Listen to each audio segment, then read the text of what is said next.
Welcome back. Today we'll be doing segment stretching for those suffering from trigger finger.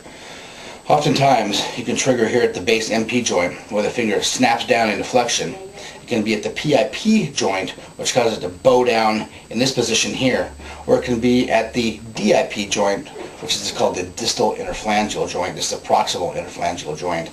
And so what you're going to do here is take the segment where it's catching and take each joint segment, take it and take that joint only and stretch it. So I'm going to hold that 1,000, 2,000, 3,000, all the way to 10 to 15 seconds.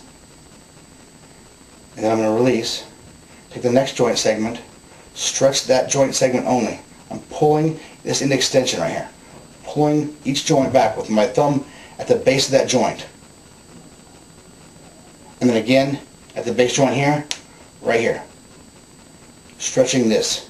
You can do it in several ways as well. You can do it here. I'm going to stretch that joint segment. Next one here. Stretch that joint segment. This joint segment. Finger back here.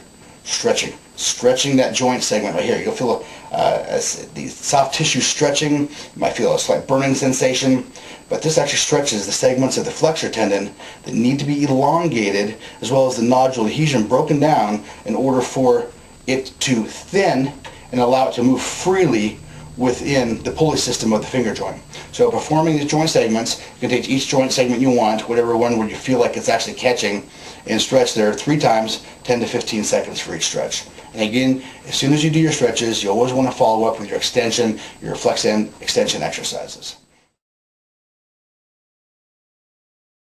The first exercise in the series was the palm up isolated exercise, where I'm extending my wrist and fingers against resistance.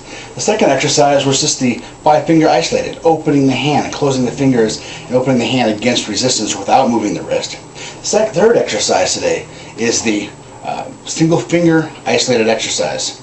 This exercise utilizes a small little kit. I go ahead and attach it to the glove itself.